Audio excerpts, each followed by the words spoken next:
आपको बहुत कम लोग ऐसे नज़र आएंगे जो आपको ये कहेंगे कि हमारा मैदा सेट है, हमारा निज़ाम सेट है, हमें कॉन्स्टिपेशन नहीं है, हम जो खाना खाते हैं वो हज़म हो जाता है, हमारा स्टूल इजीली पास होता है, हमें पाइल्स नहीं है, हमें खट्टे डकार नहीं आते।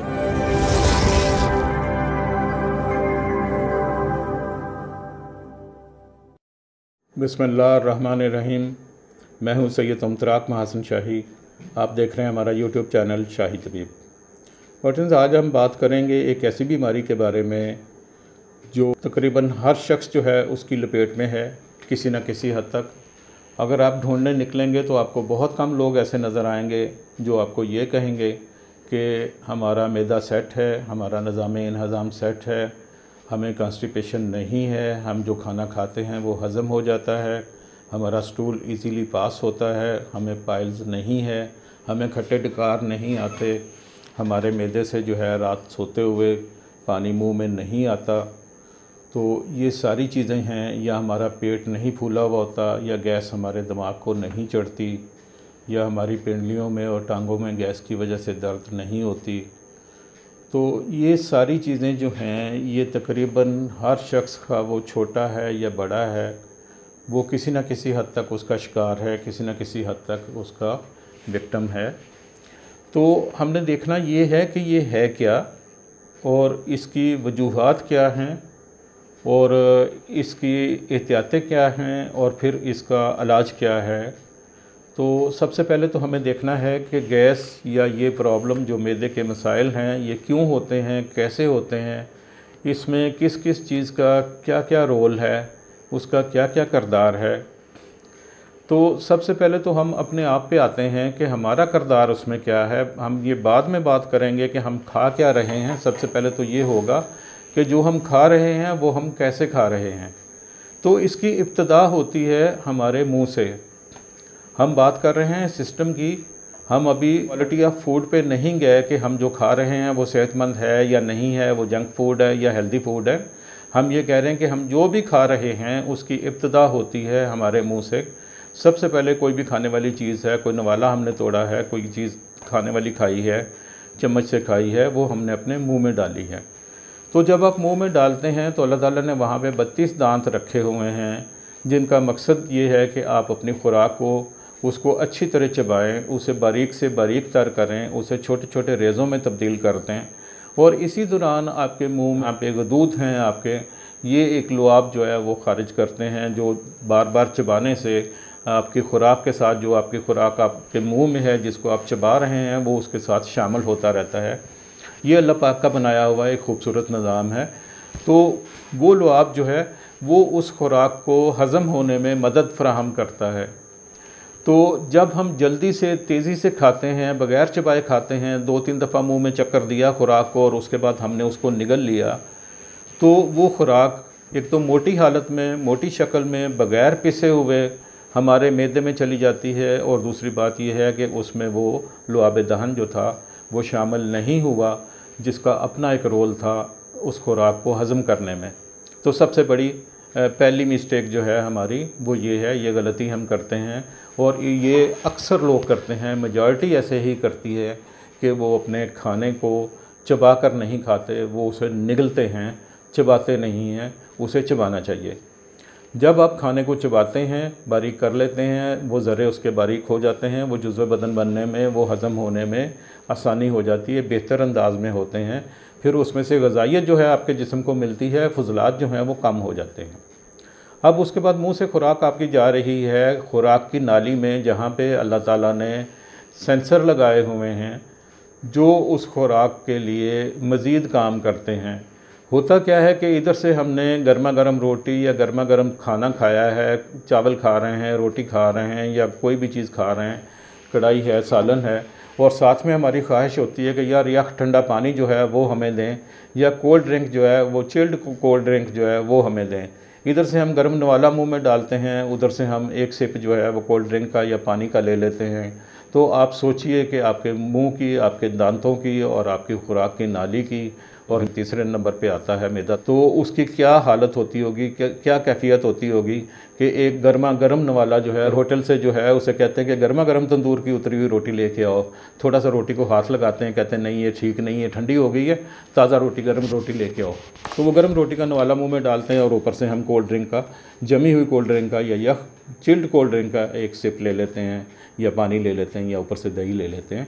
तो वो जो चिकनाई होती है उसको वो कोल्ड ड्रिंक जो है उसकी ठंडक जो है वो उसको जमा देती है आपकी खुराक की नाली में ही। वो वहीं पे उसका एक बड़ा हिस्सा जो है चिकनाई का, फैट का, वो आपकी खुराक की नाली के सेंसर जो हैं उनके ऊपर एक लेयर दे देता है, उनको काम करने से रोक देता है। अगली स्टेज आ जाती है आपके मैदे की। फिर ये खुराक जो है वो आपके मैदे में पहुंचती है। मैदे ने इसको मज़ीद बारीक करना होता है, लेकिन वो बारीक करने के लिए उसके अंदर दांत नहीं हैं। वो दांत आपके मुंह में थे अल्लाह पाक ने दिए हुए।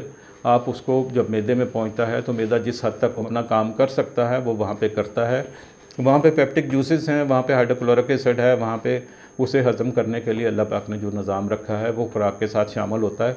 लेकिन वो एक हद तक उसको ग्राइंड कर सकता है, एक हद तक पीसता है, एक हद तक उसको छोटे छोटे पार्टिकल्स में, टुकड़ों में तकसीम करता है। जो काम मुंह का करने का था वो आपने नहीं किया, वो आपने उसी तरह उसको आगे रवाना कर दिया है। मैदे से वो खुराक जो है आपकी वो अंतड़ियों में जाती है जहाँ पे वो उसने हज़म होना है। अब जब उसमें मोटे मोटे पार्टिकल्स होंगे गैर हज़म होने वाले, तो वहाँ पे जो बैक्टीरिया मौजूद हैं, आपकी अंतड़ियों में बैक्टीरिया मौजूद हैं, उनको वो पार्टिकल्स चाहिए, उनको वो बड़े बड़े अज्जा जो हैं वो चाहिए। वो उनके ऊपर हमलावर होते हैं, वो उनको तोड़ फोड़ करते हैं, उनकी वो खुराक है, उनसे उनकी नशो नुमा होनी है, उन्हीं से उनकी सर्वाइवल है। वो बैक्टीरिया जो हैं उसको तब्दील करते हैं, वो प्रोटीन पे जो है उस पर असरअंदाज होते हैं। उनका जो अमल है, ये कीमियाई अमल है, वो आपके जिस्म में मुख्तलिफ़ गैसेस जो हैं उनको पैदा करता है। उसमें आपके हाइड्रोजन भी है, नाइट्रोजन भी है, कार्बन डाइऑक्साइड भी है, मीथेन भी है। ये सारी गैसेस जो हैं ये आपके जिस्म में, आपकी अंतड़ियों में बनती हैं। जो आपके मैदे में गैस थी वो डकार की शक्ल में निकल गई, उसका एक हिस्सा जो था वो डकार की शक्ल में आपके मुंह के ज़रिए निकल गया। वहाँ तक तोफ़न जो था वो कम था, गैसेस कम थी, खाने को ज़्यादा अरसा भी नहीं गुज़रा था, और मैदे में आम तौर पे मैदे की दीवारों के साथ बहुत ज़्यादा खुराक चिपकी हुई भी नहीं होती, थोड़ी बहुत होती है।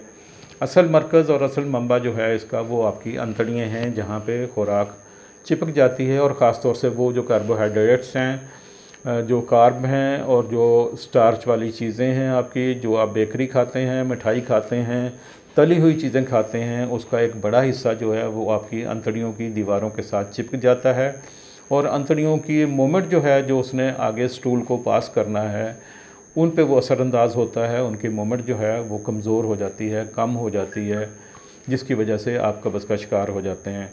और दूसरी बात यह है कि वो जो मादा, तो उनका खुराक का एक हिस्सा जो आपकी अंतड़ियों के साथ अंदर चिपका हुआ है, वो वहीं पे चिपका हुआ, वो स्टिक कर गया हुआ है तवील अरसे से, वहाँ पे तोफ़न पैदा हो गया है। उसमें बैक्टीरिया ऑलरेडी थे, उनको रहने के लिए एक रहाइश मिल गई है, अच्छी रहाइश मिल गई है जैसी उन्हें चाहिए थी।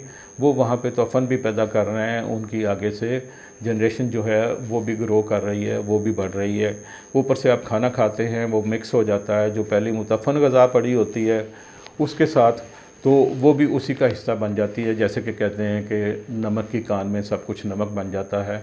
आप एक मुतफ़न चीज़ में सेहतमंद चीज़ डालेंगे तो वो सेहतमंद चीज़ उस मुतफ़न को सही नहीं कर सकेगी। वो मुतफ़न ग़ज़ा जो है, जो मुतफ़न जो आपके फजलात थे, वो फजलात जो हैं उस ताज़ा खुराक को भी मुतफ़न कर देंगे, उनमें भी बैक्टीरिया पैदा हो जाएगा।